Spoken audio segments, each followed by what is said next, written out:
Mama saya bilang keturunan Raja Vlomere hanya kamu yang Katolik, kamu yang murtad. Oke. Jadi saya dibilangnya murtad. Murtad dari Katolik maksudnya? Iya, dari sama ibu saya bilangnya saya murtad. Dia sedih, pokoknya dia sedih. Jadi makanya saya nggak ketemu sama keluarga besar. Saya kan banyak di Jakarta kok. Jadi nggak apa namanya mengasingkan diri. Saya nggak berani. Pokoknya udahlah saya belajar agama Islam aja gitu dari di kerjaan. Ada ngaji saya belajar ngaji di kerjaan di rumah sakit seperti itu, sholat di rumah sakit, dokter-dokter di rumah sakit itu baik-baik sama saya. Jadi kalau lagi visit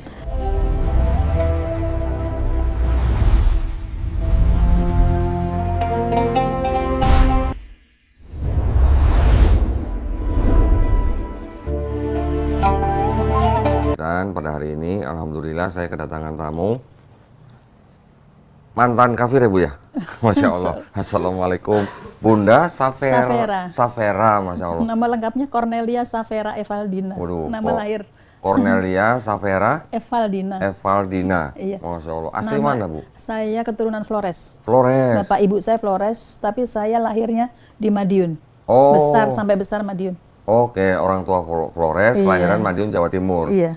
Berarti pintar bahasa Jawa dong Bu? Ngomong Jawa sama orang tua saya kok. Loh, orang tuanya? Bapak saya sama ibu saya. Ibu saya dulu sekolah SGKP ya, Sekolah Guru Kepandian Putri itu di Koryesu, Malang. Oke. Bapak saya mantan Paskas Auri, Pasko Pasket zaman dulu. Oh, Paskas itu. Auri. Jadi tinggalnya kami di Madiun, Mospati. Oh, jadi orang tuanya memang sudah lama di Jawa ya Bu tahun ya? 58. Oh, walah sudah lama ya. Jadi makanya bahasa Jawa ngomongnya. Bahasa Jawa. Jadi Jawa Tulen. Jadi ibu sama orang tua juga ngomongnya bahasa Jawa. Iya, nggak bahasa Flores kalau saya nggak. Oke, iya. Apa namanya? Berarti apa namanya orang tuanya memang ketemunya juga mungkin di Jawa Timur. Iya, bapak saya karena di Madiun, ibu saya di Malang waktu itu sekolahnya. Iya. Terus berarti Bunda Safera dari kecil lahir dan sampai SMA di Madiun. Oh, di Madiun sampai SMA. Iya. Ya, sudah itu berarti kan Kristen ya atau Katolik? Katolik saya. Oh, Katolik. Flores Katolik. Katolik. Sampai SMA di Malang. Di Madiun. Di Madiun. Iya. Terus baru pindah ke mana? Saya sekolah perawat di Surabaya. Oh, sekolah perawat di Rumah Sakit Katolik Surabaya, RKZ. Room Catholic Second House. Itu. Terus? 5 tahun di Surabaya, terus saya ke Jakarta. Ke Jakarta. Kerja di Jakarta. Di rumah sakit? Rumah sakit di Kuningan, rumah sakit terkenal di Kuningan. Rasuna Said, sebelahnya Pasar Festival. 20 tahun di situ. Oh, udah lama ya? Iya, terus saya 20 tahun di situ, saya nggak sebut ininya ya. Jangan, ya nggak apa-apa. 20 tahun di situ, 15 tahun saya Katolik, 5 tahunnya saya Muslim. Oh, 20 tahun kerja di rumah sakit itu, 15 tahun sebagai Katolik, 5 tahunnya jadi Muslim. Masya Allah. Tahun berapa Bu jadi Muslimnya? Aduh, saya gini, kalau ngomongin jadi Muslim, saya syahadat itu sebenarnya dari tahun berapa ya? 93. Waduh. Syahadat di Purbalingga, di Bobotsari. Bobotsari? Iya, di rumahnya orang tuanya suami. Oke. Karena kenal suami saya itu, tapi saya nggak jalanin kok. Berapa tahun nggak jalanin? 12 tahun. Saya masih ke gereja, masih dianterin ke gereja, masih karena gimana ya kok saya ini kan keturunan Flores. Sebenarnya saya pengen nggak susah juga ya biru walidain ya. Kok ya sama ibu ya, sama orang tua ya. Jadi bapak saya itu kan bolehin, istilahnya suami saya itu kan izin mau nikah sama saya itu kan izin sama bapak saya. Tapi ibu saya selalu bilang, kowe nek ngomong bahasa Jawa. Nggak apa-apa Bu, nanti kita kasih subtitle aja kalau nggak. kowe nek nek mlebu Islam awas ya, katanya gitu. Itu ibu yang ngomong. Iya, kalau bapak saya enggak. Okay. Gitu, bapak saya kenal sama suami saya waktu itu enggak dibolehin karena sama-sama TNI mungkin ya, sama-sama itu ya, nggak apa-apa. Tapi ibu saya awas ya, keturunan kita itu enggak ada yang agamanya Islam, gitu. Terus saya diem aja, memang kita anak-anaknya sama orang tua itu orang zaman dulu ya nggak pernah ngelawan sama orang tua gitu. Jadi udah saya diem aja gitu. Jadi saya di situ saya bingung. Sebenarnya saya sama Islam tuh kan nggak aneh ya karena saya tinggal di Madiun ya kok ya. Dari kecil memang saya nih kayaknya udah punya bakat untuk masuk Islam sepertinya gitu.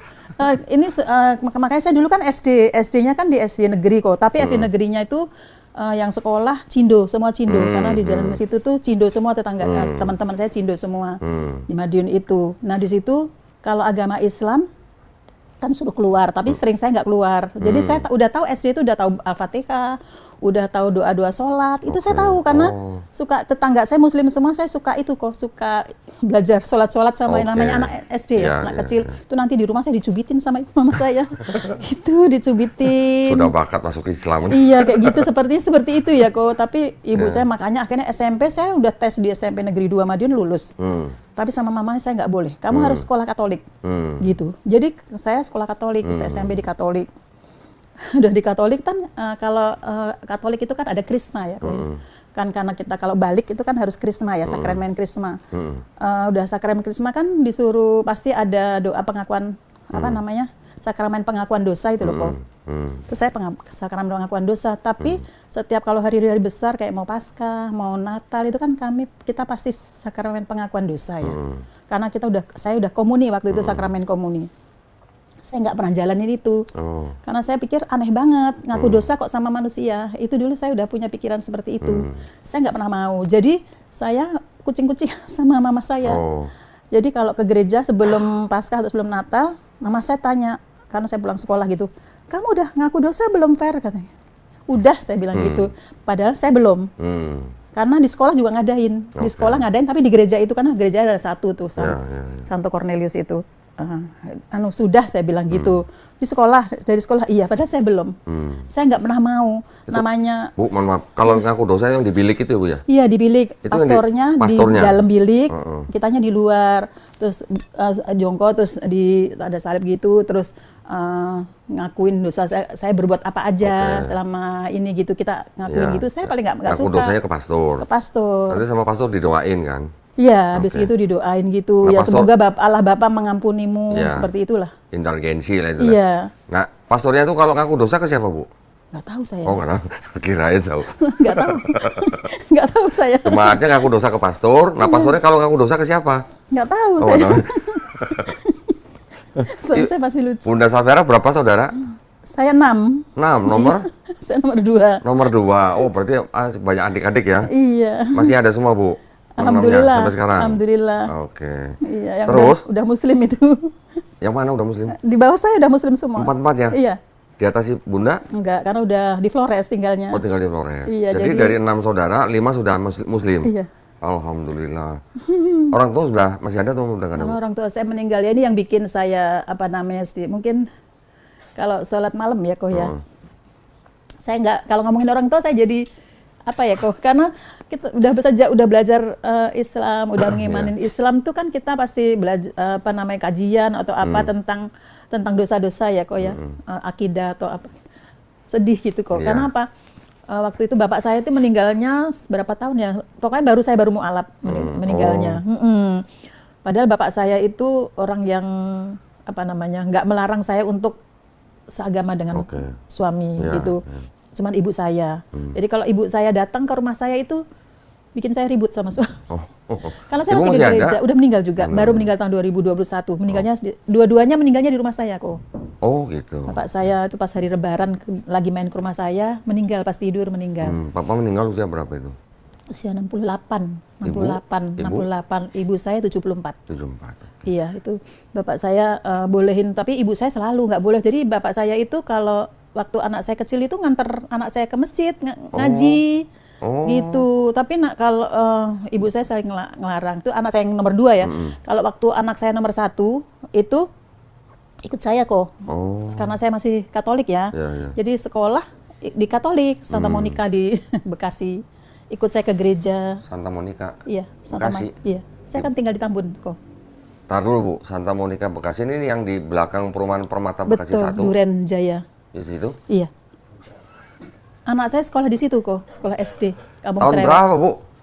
Kampung Cerewet? Iya. Tahun berapa? Anak saya lulusan tahun 2000-an ya.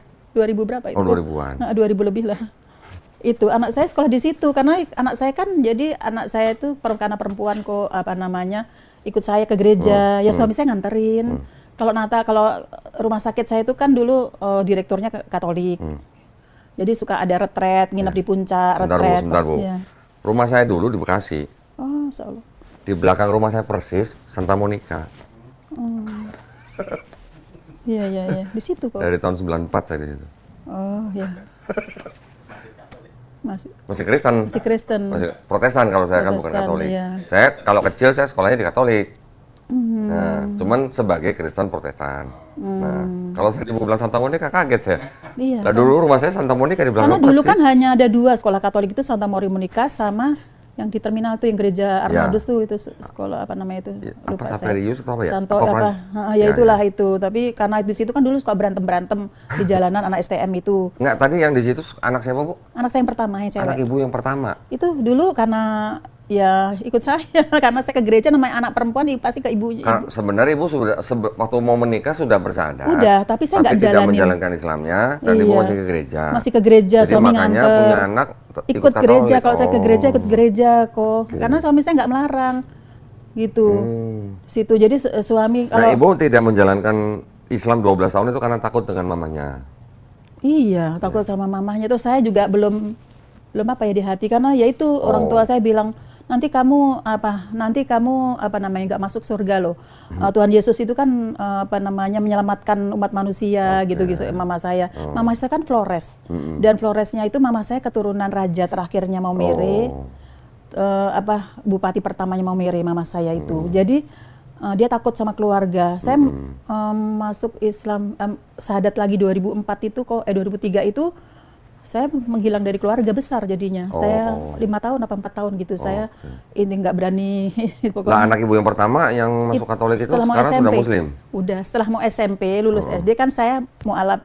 Saya bilang sama anak saya, ini lagi setelah suami pulang dari masjid gitu, saya bilang gitu, Kak, kalau mama mau masuk Islam, kamu mau nggak? Kita jadinya sholat, kamu ngaji. Nanti mama ngajiin ke Umi Wati. Nanti kalau udah gitu, mama masukin ke sekolah Islam Al-Muslim. Al-Muslim di Tambun itu kan ada sekolah Islam itu di situ.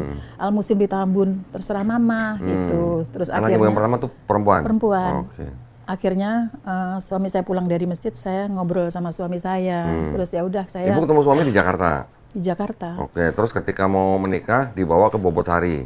Enggak, sebelum menikah. Oh, sebelum menikah. Iya. Ya, sebelum menikah dibawa ke Bobotsari bersahadat. Iya. Yang mensahadatkan Ustadz di situ masih gitu hidup sampai sekarang Ustadznya. Masih umur 84 tahun. Masya Allah. Udah gitu Ustadznya itu Masya Allah kok jam 3 pagi tuh bangunkan kita tahajud masih.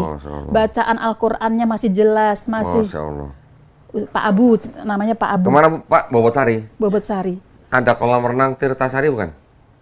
Tirtayas. Apa Tirta apa ya? Dekat Bobotsari? Iya. Betul ya? Iya. Saya SMP kalau berenang di situ Pak. Ciblon. Itu kan Bojongsari. Bojongsari. Oh iya. Saya kalau SMP Bu dulu, SMP di Cilacap, tiap minggu berenangnya di situ. Iya. Bojongsari ya? Iya. Tirtasari itu namanya. Iya.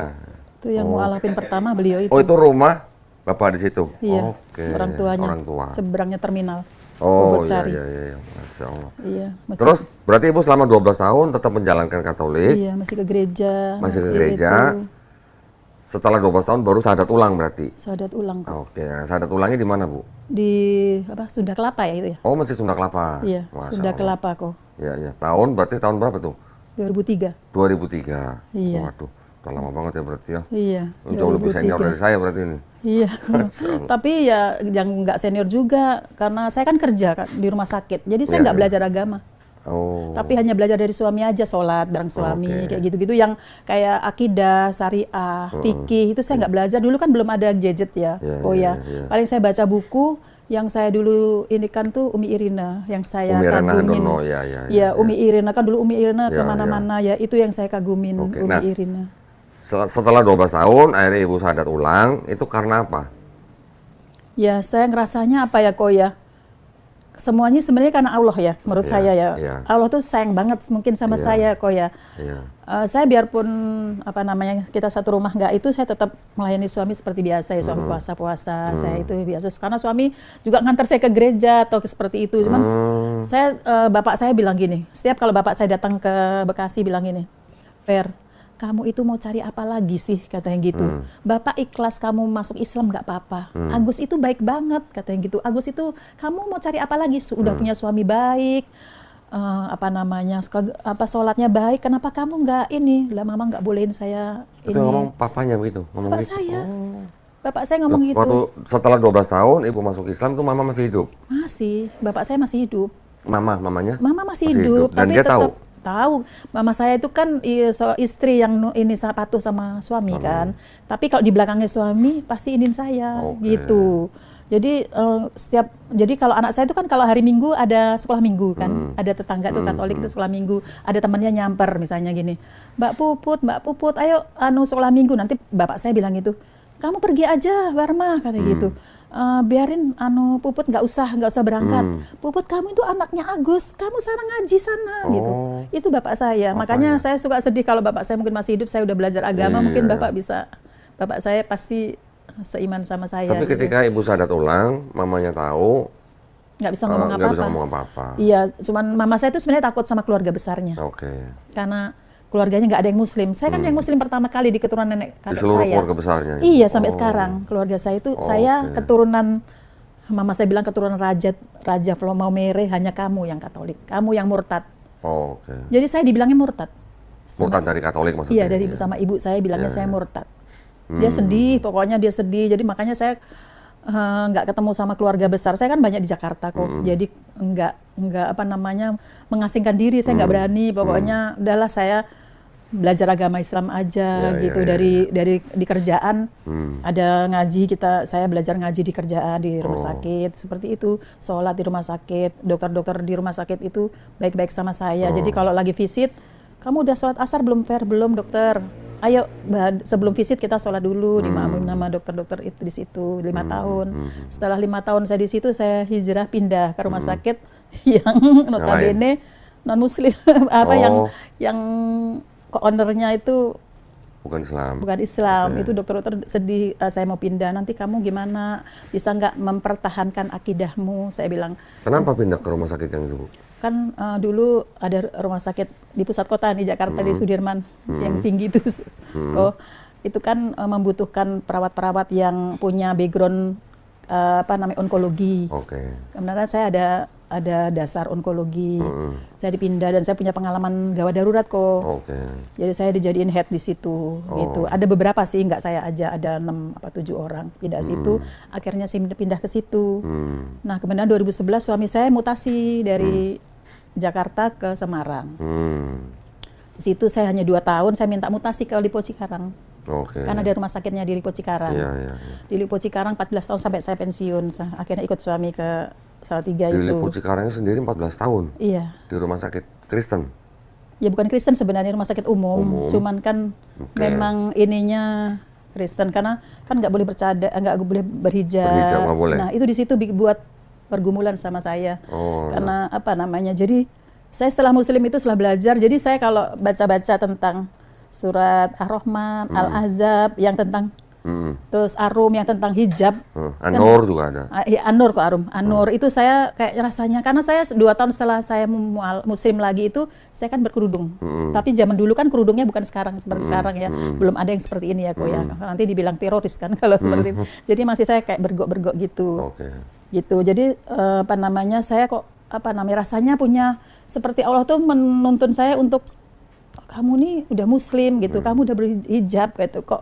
Kerja di rumah sakit dibuka gitu. Itu bikin saya dibilang nggak bisa tidur ya nggak bisa tidur. Pokoknya rasanya malu untuk dari sendiri kalau Nah saya tuh di situ kayak saya pengen pengen berdakwah gitu. Kok saya pengen berdakwah di situ. Karena sedangkan pasien-pasien di situ pada berhijab-hijab panjang. Cikarang itu kan banyak Muslim ya, berhijab panjang. Waktu di Cikarang? Iya, ada yang bercadar. Kan saya malu, saya jadi sebagai head di situ, head bangsal. Saya malu kok kalau misalnya saya jadi nggak pernah keluar-keluar, ya jarang keluar-keluar, paling kalau meeting kan di ruangan ya. Kalau keluar-keluar ke bawah ke lobby itu saya jarang banget. Karena anak saya nomor 2 ini di pesantren. Pesantren yang... Lah, tapi kenapa bisa sampai 14 tahun, Bu? Ya saya memang kebutuhan saya itu kok. Keteguhan saya sebenarnya mempertahankan dia. Saya hanya bisa berdoa lewat setiap saya melaksanakan sholat. Agar mendapatkan hidayah. Iya, teman maksud saya kerja di rumah sakit yang melarang pakai hijab. Kan Ibu pergulatan batin.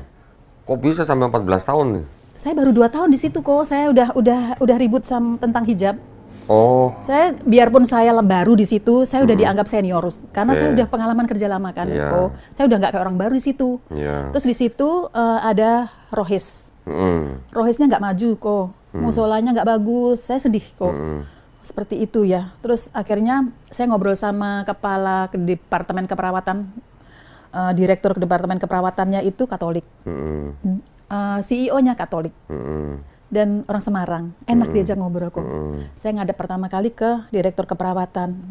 Bu, gimana ya kalau misalnya saya pengen rumah sakit ini kita berhijab, gimana caranya ya Bu? Oh nggak apa-apa Mbak, karena direktur keperawatan ini orang tuanya Muslim, bapak ibunya. Tapi dia Katolik. Katoliknya karena dia SMP di kristenisasi dari Klaten. Kristenisasi. Jadi dia ikut Katolik karena bapak ibunya Muslim. Terus ibu itu bilang gini, ya nanti saya bilang ke dokter ini si CEO-nya gitu. Kok nggak ada jawaban. Akhirnya karena saya juga head kan, saya datang aja ke dokter itu, ke CEO-nya. Dokter, saya kan Muslim ya dok. Dokter tahu saya berhijab, saya bilang gitu. Saya kok risih. Boleh nggak sih rumah sakit ini saya berhijab, saya bilang gitu. Kalau nggak boleh perempuan di sini yang berhijab, saya aja dong dok, saya yang berhijab karena saya nggak ini karena anak saya kan di pesantren ya. Kalau anak pesantren untuk situ kan pasti saya harus menemuin karena teman-temannya misalnya lagi berobat atau apa, gimana ya saya bilang gitu karena saya udah berhijab panjang gitu. Nanti ya Bu Safera sabar, nanti kita bilang ke pusat kan rumah sakit itu kan punya pusat di itu di Jakarta kan. Oh iya dokter, kok udah 2 tahun kebenaran setelah 2 tahun 2013 itu kok saya kan background-nya perawat ya kok ya. Saya kok pengen berhaji gitu, tapi dengan tidak membayar kok gitu. Jadi saya ikut tenaga kesehatan haji Indonesia. Saya tes kompetensi kok. Ikut tes kompetensi diizinin. Memang di situ boleh 1 kali berhaji. Dibolehin kalau yang Muslim. Jadi saya tes. Lulus. Ini sebentar dulu kok, ya Allah, semua Allah kok. Allah tuh memuluskan saya. Saya tes itu tes dulu kok. Di embarkasi itu 10 hari, saya belajar di embarkasi 10 hari itu seluruh Jawa Barat 1.400 pesertanya. Saya tes, pretest saya nilai saya 18 kok. Karena saya kan nggak ngerti haji kok. Perjalanan haji saya nggak ngerti, saya nol banget kok. Saya cuma izin sama suami, ya boleh nggak saya tes ini, saya kan punya sertifikat yang dibutuhkan gitu. Ya bismillah ya mah, katanya gitu. Saya nangis kok, nilai saya 18, ya nilai 19. Udah bismillah, belajar aja. Jadi 10 hari di situ belajar kok. Masya Allah, saya nggak ngerti-ngerti kok. Kayak ya ngerti tapi bisa nggak saya, karena harus nilainya 8 kok, lulus itu. Nilai harus lulus 8. 10 hari 8, harus 80 nilainya. 80. Terakhirnya. Sedangkan saya prioritas saja 18. Saya waktu mau ujian akhir itu teman-teman saya pada karena Islam semua di situ, yang Islam dari lahir gitu kok. Pada tidur semua nggak belajar. Saya belajar kok, saya selalu telepon suami. Ya mama kayaknya susah banget ya. Misalnya perjalanan dari embarkasi ke bandara ngapain, nanti ke Jeddah ngapain gitu. Waktu itu saya kloter kedua. Terus bismillah mama pasti bisa. Waktu tes akhir kok, ini Masya Allah, Allah menunjuk, Allah membantu saya kok ini. Sampai sekarang saya nggak ketemu orang itu. Waktu tes kok, orang-orang pada selesai, pada santai-santai, saya tegang kok. Saya masih kosong. Saya masih kosong, apa ya waktu itu ya? Padahal 10 hari loh belajar. Tapi kok saya nggak dikasih pencerahan gitu, saya masih susah. Akhirnya ada bapak-bapak dari belakang, mungkin dari toilet begini. Saya udah dipanggil Haji sama beliau. Bu Haji udah selesai belum? Belum Pak, saya bilang gitu. Bu Haji duduk di nomor saya sini, nomornya nggak tahu, pokoknya di depan. Nanti saya kerjakan boleh nggak? Padahal dia bukan perawat. Kan ini perawat, TKHI, TPHI sama TPII. Pemandunya itu jadi satu untuk belajar di situ kan. Perjalanan haji, belum Pak. Yaudah Bu Haji duduk di tempat saya kerjain boleh nggak? Boleh. Saya bolehin. Jadi Bapak itu ngerjain punya saya kok. Saya duduk di depan situ. Terus udah gitu, malamnya kan pengumuman kok. Nilai saya berapa kok? 83. Tapi yang kerjain Bapak itu? Iyalah kok. Saya sujud syukur kok. Tapi saya nggak ketemu sama orang itu sampai lulus. Nggak ketemu lagi? Enggak. Oh alah. Makanya saya nggak tahu siapa itu orangnya. Siapa itu orangnya? Terus lulusnya 700. Dari 1.400 jadi 700, terus akhirnya dipecah. Kami perawat hanya 300 sekian. pelatihannya di Cikoko Puncak.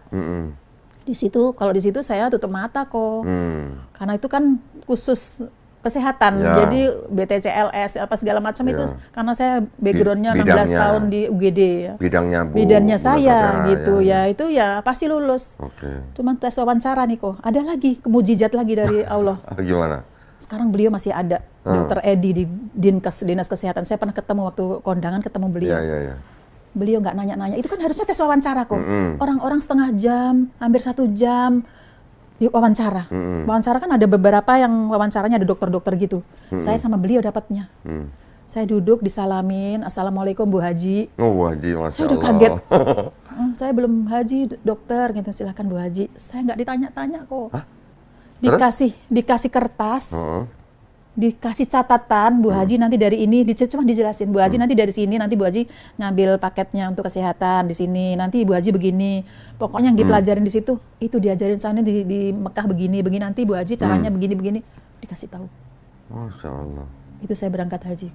Masya Allah. Tahun berapa jadi? 2013. 13 berangkat naik haji? Iya. Masya Allah. Dan di situ pulang haji saya lebih lagi kok. Jadi saya, Masya Allah, aduh gimana saya pulang haji saya masih telanjang kok kalau kerja. Akhirnya saya lapor ke HRD. HRD-nya itu Muslim, perempuan. Kan enak gitu kok ya. Saya menghadap beliau. Bu, saya kan udah pulang haji Bu, karena gitu.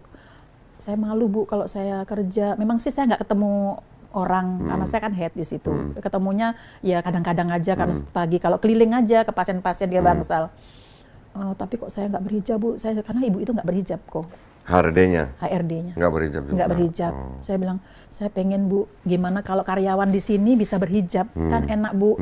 Pasiennya bisa akan tambah banyak, karena setahu saya pasien saya yang di ruangan saya itu banyak kan 80% Muslim. Saya bilang banyak yang kerudung panjang, bercadar gitu.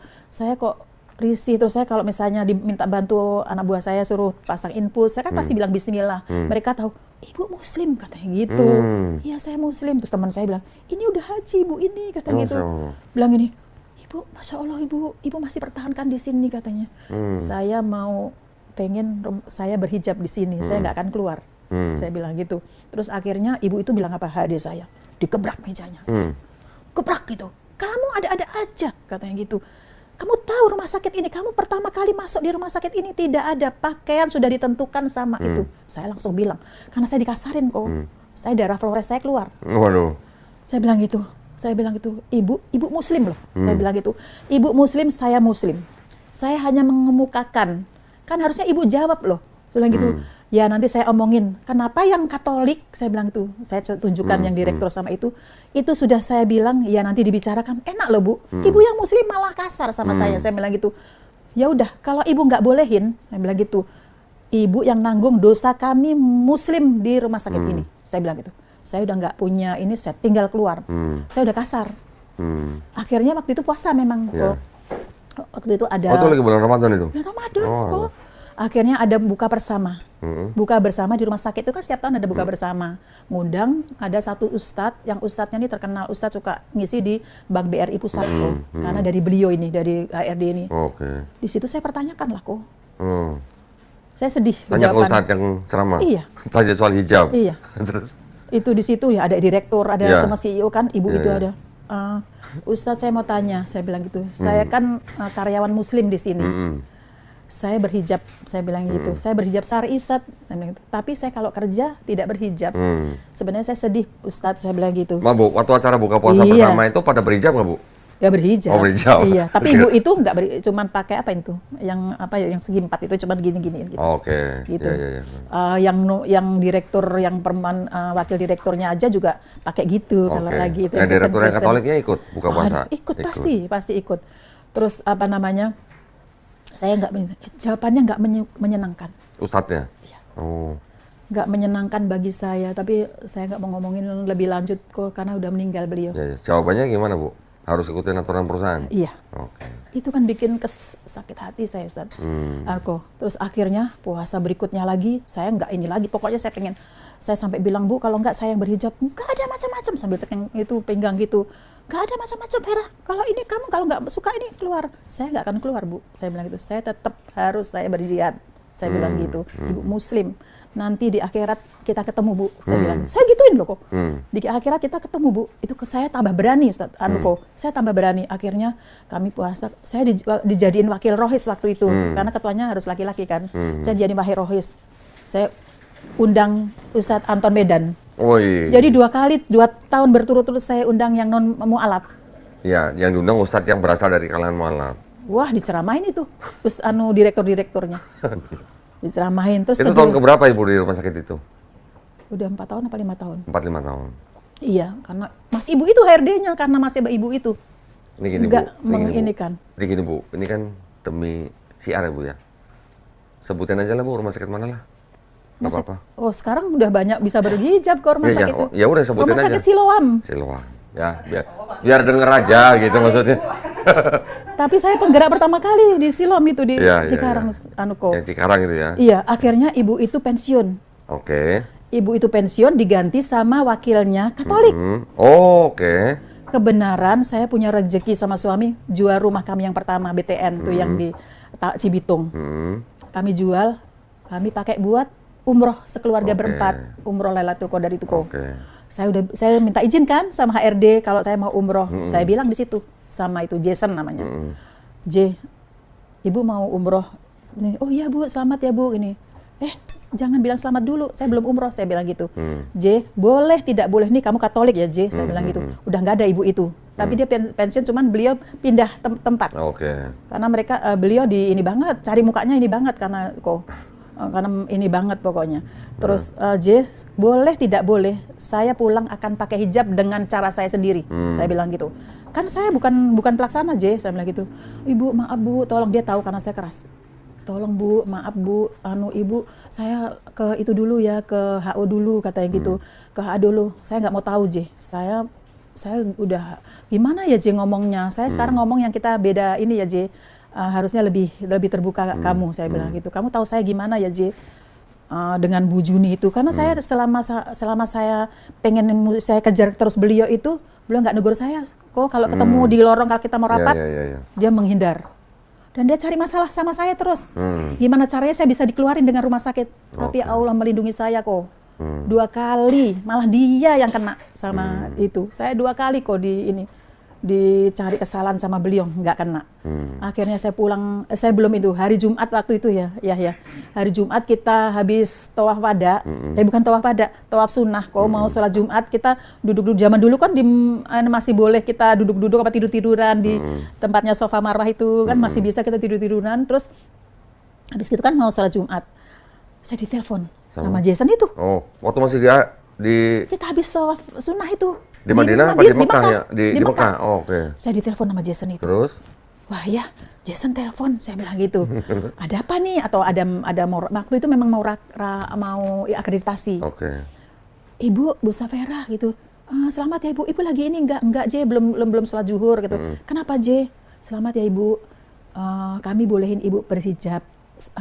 Alhamdulillah, jadi doa saya dikabulkan kok di saat Lailatul Qadar. Aduh, Masya Allah, benar-benar makanya bikin Fabi ayah ala irobikum watukajiban ya kok. Itu saya nangis sujud syukur kok. Saya peluk suami saya. Doa saya dikabulkan, Masya Allah, ya Allah. Saya bilang gitu. Terima kasih ya J, terima kasih J, ya Allah J. Kalau deket aku peluk kamu J, saya bilang gitu. Karena masih muda itu, masih muda kita karena udah baik kan. Iya Bu, selamat ya Bu, selamat. Tapi Ibu jangan pakai atribut Ibu sendiri ya, karena dia tahu saya pakai panjang, mungkin dia takut apa gimana. Enggak J, saya ikutin aturan rumah sakit. Yang penting kami Muslim boleh berhijab, Muslimah di Siloam boleh berhijab. Akhirnya saya WA di grup Rohis. Alhamdulillah kita boleh berhijab. Bilangin teman-teman. Terus tolong suruh di setiap unit suruh tanda tangan. Siapa yang mau berhijab, tanda tangan. Saya bilang gitu. Hitam di atas putih. Nanti saya pulang, saya yang pegang, saya mau ini. Berapa tahun dari Ibu masuk di rumah sakit itu sampai akhirnya diperbolehkan mengenakan hijab tuh berapa tahun Bu? 7 tahun. 7 tahun. Iya. Setelah 7 tahun Ibu masih bekerja di rumah sakit itu lagi 7 tahun lagi dengan kondisi berhijab. Iya kok. Masya Allah. Saya pulang kok. Saya pulang dari umroh itu terus saya masuk. saya kayak disambut apa ya sama teman-teman saya itu, kok teman-teman Muslim saya di musola itu saya ini apa namanya, oh Bu terima kasih karena 80% karyawan wanitanya itu Muslim kok, berhijab kok. Oke. Nah di situ Jadi saya akhirnya rumah sakit itu memberikan keputusan untuk karyawan Muslim boleh berhijab hanya di rumah sakit yang di Cikarang itu saja, betul. Atau di rumah sakit yang lain juga? Hanya di rumah sakit. Hanya di Cikarang? Iya. Masya Allah. Hanya di situ kok. Hanya di situ, akhirnya yang lain pada pada nelpon saya, yang lain pengen, Bu gimana caranya? Ya kalian seperti saya kasih tahu cara saya tadi, tapi itu yaitu pokoknya kita percaya sama Allah. Semua Allah yang ngatur. Tapi kamu jangan takut kalau kamu dikeluarin, kamu nggak bisa makan, jangan takut. Kita itu perawat, kerja dimanapun bisa. Nah gitu. Apalagi kita itu udah senior, dimanapun kita diterima. Rumah sakit keluar dari Siloam itu kan semua rumah sakit pasti terima kok. Gitu. Nggak usah takut, saya bilang gitu. Harus itu yang harus dipertahankan itu. Pokoknya bismillah, kamu ngomong sama direktur. Kalau nggak boleh, tunjukkan rumah sakit itu kan boleh. Itu kenapa enggak? Ibu pernah berdiskusi nggak dengan manajemen apa alasan utamanya yang karyawan muslimah tidak boleh berhijab? Alasan utamanya apa? Karena kita kalau masuk itu udah ada tanda tangan hitam di atas putih, berpakaian sesuai dengan pakaian yang ditetapkan oleh perusahaan. Iya, itu paham, itu kan aturannya. Iya. Ibu pernah nggak diskusi dan mungkin dari hati ke hati dengan top manajemen, alasan utamanya rumah sakit itu melarang karyawan Muslim berhijab apa? Gitu? Ya, dia bilang itu aturan perusahaan. Saya udah pernah. Saya nggak nanya itu aturan atau bukan. Kita tahu semua itu aturan. Iya. Ibu yang ibu tanya, maksud saya pernah nggak ibu tanya alasan utamanya untuk buat aturan itu apa? Gitu. Ya nggak tahu. Dia nggak hanya jawab. Ya memang dari HO-nya seperti itu. Jawabnya begitu. Karena yang saya tanyakan yang non Muslim. Siapa tahu gini Bu. Siapa tahu. Ini kan namanya kan rumah sakit itu kan artinya kan bidang medis nih Bu ya. Siapa tahu alasan tidak boleh berhijab itu karena mungkin mengganggu ruang gerak. Justru enggak kok. Atau bagaimana? Justru siapa enggak. tahu. Saya malah bilang sama direktur, kalau kita berhijab tertutup, saya bilang gitu, justru enggak menyebabkan infeksi nosokomial. Karena rambut itu kan kotor kok. Kalau kita perawat, kita tindakan yang steril ke pasien, nggak ada rambut kita misalnya ketombe atau kotor-kotor kita. Jatuh ke makanan pasien gitu misalnya. Enggak, justru. Lebih aman. Malah lebih aman. Terus kedua saya bilang, pasien sekitar di sini semua Muslim. Cikarang itu kebanyakan Muslim. Pasien dokter pasti lebih banyak. Bener kan kok? Jadi rame pasiennya. Masya Allah. Karena kita boleh berhijab, karyawannya berhijab dari masuk lobi. Saya tadi penasarannya gini, apakah rumah sakit itu membuat aturan itu apakah karena alasan medis atau karena alasan sara gitu? Enggak ada sara enggak. Tapi kok rumah sakit beliau, mereka kan punya rumah sakit seperti Purwakarta, akuisisi rumah sakit lama itu udah berhijab, jadi mereka nggak bisa merubahnya. Palembang, Jambi, itu memang udah berhijab dari awal karena akuisisi rumah sakit yang lama. Tapi kalau rumah sakit baru buka itu. Terus ada Subanawaton, Magelang buka, itu kan punyanya pesantren. Jadi langsung berhijab. Kalau ini rumah sakit yang benar-benar dia beli yang nggak berhijab. Dulu kan punyanya Gelin Egel zaman dulu di Lipoi Cikarang itu. Oke, jadi Ibu di 14 tahun di rumah sakit itu, kemudian baru ikut suami ke Jawa Tengah. Pensiun saya kok. Oh pensiun. Ya. Jadi saya pensiun 2022 saya pensiun. Sebelum pensiun saya udah bilang ke suami, ya saya pensiun, saya sebenarnya udah Muslim kok, tapi kan baca Quran nggak bisa. Karena saya kan kerja kok. Dari subuh, berangkat subuh, pulangnya udah maghrib. Kapan saya belajar Quran? Saya tahu huruf hijaiyah, tapi untuk baca nyambung-nyambung nggak bisa. Saya hanya baca artinya. Kalau baca artinya kurang kurang apa ya? Saya bilang itu, ya saya pensiun, saya mau pesantren. Ceritanya ada teman saya dulu farmasi kok. Dia Hindu, Kristen Protestan. Jadi bapaknya Hindu, ibunya 2008 pas saya umroh itu kok, itu mau masuk Islam kok dia. Jadi dia udah belajar di kamarnya, udah belajar sholat, udah apa, tapi orang tuanya melarang. Jadi dia ngadep saya, dia ketemu ruang saya, dia orang farmasi. Akhirnya saya dipanggil sama direksi kok. Ini dipermasalahkan saya karena dikiranya saya ngajakin dia Islam. Padahal enggak. Akhirnya saya kasih dia mau keluar dari rumahnya itu, dia mau masuk Islam. Saya arahkan ke Umi Irina. Waktu itu kan kalau ada malam gitu kan ditampung di tempatnya Umi ya. Jadi saya arahkan ke situ, Jadi dia kabur dari rumah. Cuman sayangnya karena dia kabur, dia keluar dari rumah sakit, saya arahkan ke Umis Irina, dia kabur, sertifikatnya dia ditahan sama orang tuanya. Ditahan, setahun setelah ditahan, mungkin dia berdua, adiknya kasihan atau gimana, dia nemuin saya kok, waktu itu COVID nemuin saya. Udah bercadar kok. Tapi dia pernah tempatnya Umi 3 bulan. Akhirnya nggak tahu di mana dia, jadi nggak sempat ngomong karena waktu itu COVID kan susah masuk rumah sakit, saya nemuin di luar. Dia udah pakai niqab, saya kaget. Saya nggak kenalin kan. Bu Safera dia panggil gitu. Hah? Saya bilang gitu. Masya Allah, saya mau peluk nggak berani. Karena waktu COVID lah dulu kita COVID kan kayak momok banget ya kok. Akhirnya Ibu maaf sama gitu. Makasih ya Bu. Sama. Saya di sini janji sama adik saya mau ngambil berkas-berkas saya. Adik saya sembunyi-sembunyi. Ini biar saya bisa kerja lagi. Masya Allah ya. Semoga Putu Wirda namanya. Tunggu sebentar Bu, saya tadi nggak nyambung. Ibu kerja di perusahaan di rumah sakit yang di Cikarang itu selama 14 tahun, suami di Jawa Tengah? Jadi Semarang. Jawa. Oh, alah. Di Jakarta aja suami udah pindah. Suami udah di sini, saya setiap minggu pulang suami tiap Jumat pulang. Saya pikir mah dulu Ibu udah ngikut. Enggak, saya suami baru dinas di Jawa. 2023 saya ke Salatiga ikut suami. Saya habis ikut apa namanya? Berarti tiap minggu pulang Pak Jakarta Pak? Pulang. Naik apa Pak? Kereta. Tiap minggu pulang Jumat malam gitu ya? Iya. Balik ke sana hari Minggu Ahad malam ya.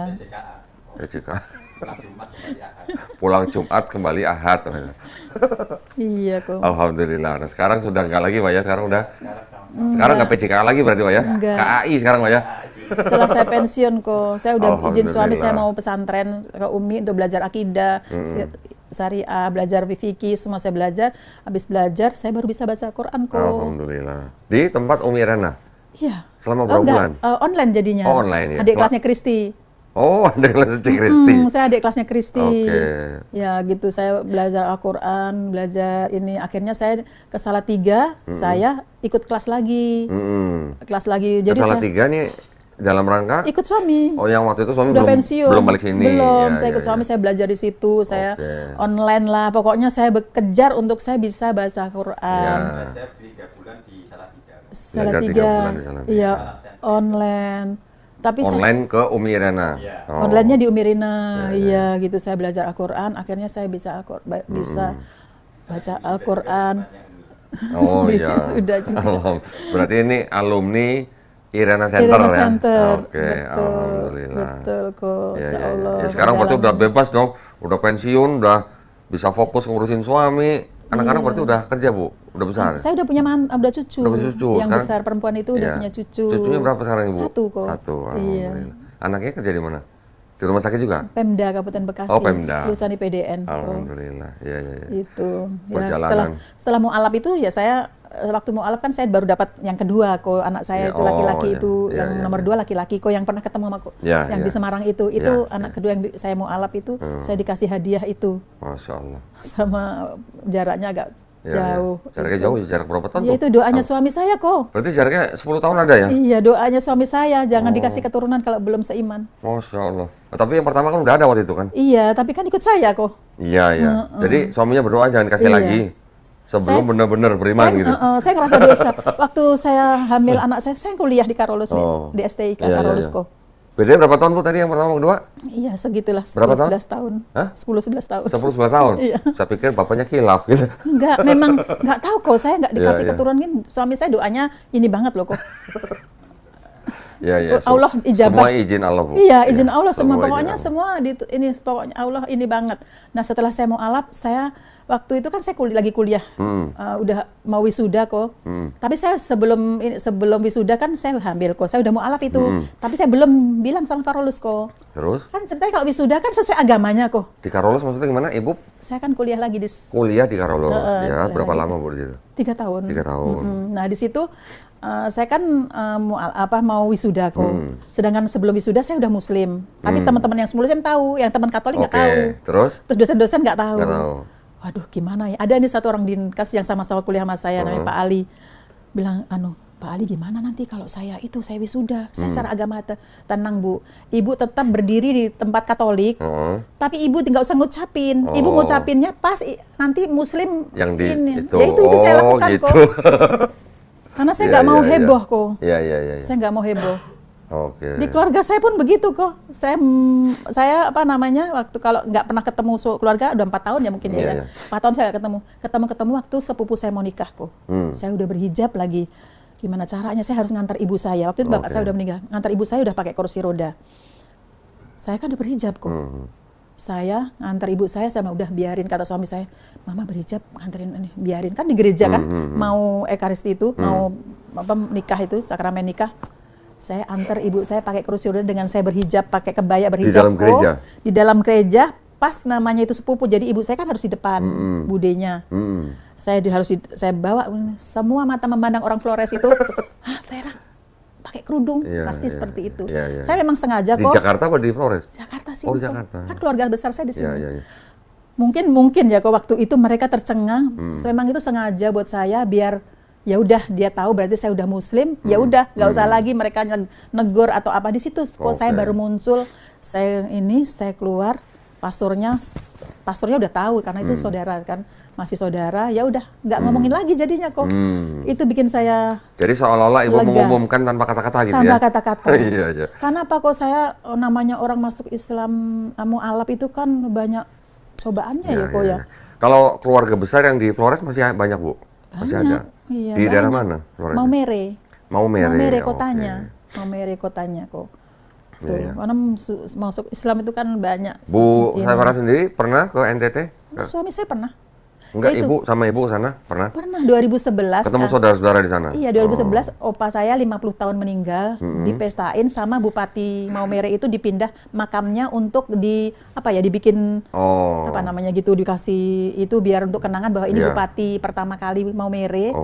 Itu kan Kohandik kalau ke Taman Mini itu ada foto oma saya, mama saya. Taman Mini Jakarta. Karena raja terakhirnya Sika, Kabupaten Sika, Bupati pertamanya Kabupaten Sika. Nah itu saya ke sana kok. Waktu itu saya udah berkerudung kok. Kan anaknya yang namanya Cornelia, karena oma saya namanya Cornelia Duareja. Opa saya Paulus Sentis da Silva. Nama panjangnya panjang banget namanya kok. Karena kan katanya keturunan Portugis apa itulah. Itu kok. Jadi yang namanya Paulus juga harus pergi ke Maumere untuk ngadain ini. Saya kan berhijab. Tante saya bilang, Vera, kamu nanti kalau pulang ke Maumere nggak usah berhijab ya. Ya udah, kalau nggak boleh berhijab ya nggak usah. Saya nggak usah pulang, nggak apa-apa. Saya bilang gitu. Akhirnya saudara-saudara mama saya bilang, jangan sampai Vera nggak boleh, biarin aja, dia kan udah muslim. Kalau dia berhijab ya biarin aja, dia pergi ke Flores, biar orang Maumere tahu bahwa keturunannya Sentis da Silva itu ada yang Islam, jadi biar dia nanti ngelayanin yang kayak Kapolres, gitu, kayak yang Muslim, yang pejabat-pejabat Muslim, dia biar ngelayanin itu. Gitu. Maumere itu malah nggak jauh dari ND ya Bu ya? Iya. Iya. Kan di ND ada percetakan kitab ya Bu ya? Iya betul. Itu, jadi saya pulang berhijab kok. Terus waktu Ibu pulang ke sana berhijab, reaksi orang-orang sana gimana? Ya pasti mereka yang ngomongin saya lah pasti, tapi saya masa bodoh kok. Saya memang setelah saya mau alaf yang kedua itu saya masa bodoh kok. Anjing menggonggong kafilah berlalu gitu kok. Gitu. Ya. Tapi justru yang orang Kristen itu, yang orang non Muslim itu nggak pernah musuhin saya kok, nggak pernah yang mengejar saya atau ini saya, justru yang Muslim justru kok. Waktu saya di rumah sakit yang pertama saya mau alaf itu kok. Mereka hanya paling mencibir saya. Cuman satu yang terus terang sama saya. Kamu nggak takut, Ver? Kamu nanti ditinggalin Agus loh, katanya gitu. Orang Islam itu kan ntar istrinya 2, nanti kamu ditinggalin apa gimana?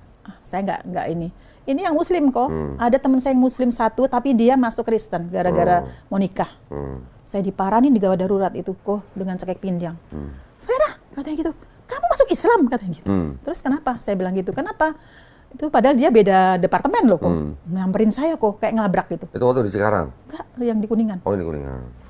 Kamu masuk Islam, katanya. Iya, kenapa? Katanya gitu. Waduh, gue aja masuk Kristen kok, katanya gitu. Kan kita nanti diselamatkan loh sama Tuhan Yesus, katanya. Ya lu aja diselamatin Tuhan Yesus. Saya bilang gitu waktu itu. Lu aja. Terus lu kenapa masuk Kristen? Karena suami kan. Aku nggak karena suami, saya bilang gitu. Aku nggak karena suami, aku karena Allah, saya bilang gitu. Kamu aja karena suamimu, liatin aja nanti. Lu nggak takut nanti ke suamimu, lihat aja lu nanti yang ditinggalin suami. Bener kok, baru 2 tahun nikah dia ditinggalin suaminya. Tapi dia tetap Kristen karena dia di backup sama rumah sakit itu. Dikasih ya, tahu sendiri kan kok. Biar dia itu sampai dia meninggal kok. Oh, meninggal. CA. Oh. Karena dia meninggalkan Al-Quran kok. Bapak ibunya haji soalnya kok. Kasihan saya. Ya, alhamdulillah. Bunda Safera boleh nggak kasih pesan-pesan buat saudara-saudara kita yang muslim maupun yang belum muslim? Oh. Saya sebutnya belum muslim, Bu. Iya. Insya Allah biar jadi muslim gitu maksudnya. Iya. Ya, apa ya pesannya? Ya pesannya contoh buat saya aja ya. Iya.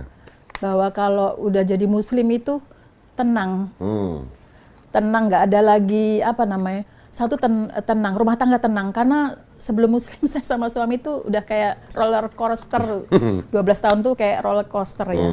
Karena apa? Saya pernah ludahin suami lagi sholat, pernah lempar bantal suami lagi sholat, karena saya kayak benci gitu.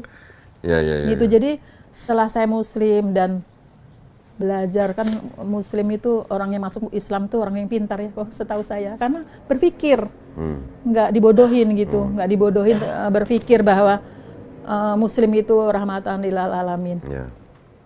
Terus apa namanya, ya tenang aja kok, saya nggak, biarpun apa mungkin karena saya udah ngalamin roller coasternya 12 tahun itu, jadi akhirnya tenang, akhirnya setelah belajar Al-Quran, setelah tahu isi Al-Quran, itu tenang, dan hidup itu biarpun ada masalah, kok buat saya nggak masalah itu. Gitu, nggak ada, kayaknya nggak masalah gitu. Jadi udah aja selesai gitu. Terus semua itu kalau kita jalanin Al-Quran itu, kok semua itu nggak mudah gitu. Punya uang dan nggak punya uang pun sama aja ya, nikmat. Nikmat banget gitu kok. Saya itu nikmat. Jadi ya terutama buat saudara-saudara saya kok ya. Yang saya doakan sih, terutama ibu saya ini kalau orang tua yang udah meninggal itu saya ya nggak bisa diomong lagi ya, karena udah akidahnya beda ya kok. Tapi Allah Maha Besar, mudah-mudahan Allah, ya ini ya keyakinan saya, karena Allah Maha Pengampun, mudah-mudahan ibu bapak saya diampunin dengan doa saya gitu kok. Untuk yang saudara-saudara belum masuk muslim ya, belum terbuka pikirannya ya, belum terbuka, masih percaya sama ajaran Paulus itu ya kok ya. Itu mudah-mudahan terbuka gitu. Karena tapi ya susah juga ya kok, karena Katolik itu, saya pribadi nih kok yang dari Katolik itu nggak mempelajarin Alkitab soalnya kok. Jadi gimana mau terbuka pikirannya? Karena hierarki kok menurut saya. Hierarki yang harus yang dijalanin sesuai dengan aturan yang dari sana itu. Dari Vatikan itu. Jadi menurut saya susah ya kok ya. Susah, kecuali kalau seperti saya tidak ada yang susah Bu buat Allah. Iya, kalau Allah memang itu. Tapi ya nggak tahu. Baik, terima kasih banyak Bunda Safera. Saya tadi cukup terharu ketika Bunda Safera setelah berapa tadi 7 tahun ya memperjuangkan diperbolehkannya karyawan muslim di rumah sakit di Cikarang itu, Siloam, sampai akhirnya diizinkan mengenakan hijab. Ya, sampai sekarang. Sampai sekarang masih ya? Masih. Alhamdulillah. Ya semoga Siloam yang lain yang teman-teman saya pengen berhijab dikabulkan gitu. Ya, amin. Ya, jadi mudah-mudahan perjuangan Bunda Safera di rumah sakit itu menjadi amal pahala yang tetap tercatat. Insya Allah kok. Iya, jadi alhamdulillah perjuangan Ibu ini juga sebagai seorang mualaf ada gitu perjuangannya gitu ya. Tidak hanya untuk diri sendiri tapi juga untuk muslim yang lain. Alhamdulillah. Ya, baik, barakallahu fikum. Memang hijab itu paling ini buat saya ya kok ya. Karena gini Bu, hijab itu bukan perintah Nabi Bu. Perintah Allah langsung. Iya. Kalau di Quran kan perintah Allah, bukan perintah Nabi. Di Salatiga pun begitu kok. Anak buahnya suami. Apa? Anak buahnya suami ceritanya. Kan suami waktu itu kepala di Salatiga. Saya kan ketuanya juga, berarti ketua persitnya. Itu ada suaminya muslim. Istrinya kumpul sama persit tidak berhijab. Yang saya tegur bukan istrinya, suaminya. Saya panggil suaminya. Saya bilang, Pak, Bapak muslim. Iya. Kenapa istrinya nggak berhijab? Saya bilang gitu. Ya itu terserah, itu urusan Bapak dengan istri Bapak. Tapi saya sebagai ketua persit, saya menasihatkan buat Bapak. Tapi kalau pertemuan dengan saya harus berhijab, saya bilang gitu. Saya hanya nasihat kita. Ya harusnya Ibu bilang bapaknya Bapak baca Quran gitu. Ya pasti bisa baca Quran mungkin. Ya baik, alhamdulillah. Terima kasih banyak Bu sharingnya Bunda Safera. Ya mudah-mudahan sharingnya Bunda Safera ini bermanfaat buat yang nonton. Insya Allah, ya. Insya Allah. Bisa menjadi inspirasi buat kita semua. Ya juga bisa membuat kita iman dan akidah kita tambah kuat. Amin. Ya. Jadi kita terbentengi. Alhamdulillah. Sekali lagi terima kasih Bunda Safera. Mudah-mudahan Bunda Safera dan suami sehat-sehat selalu. Amin. Ya. Amin. Dan semoga kita semua dilindungi dan dirahmati Allah SWT ya. Amin. Amin. Baik, kalau gitu kita pamit undur diri. Kita jumpa lagi nanti di konten-konten yang lebih mengharukan, lebih heboh gitu ya. Wabillahi taufiq wal hidayah. Wassalamualaikum warahmatullahi wabarakatuh. Waalaikumsalam. Assalamualaikum warahmatullahi wabarakatuh.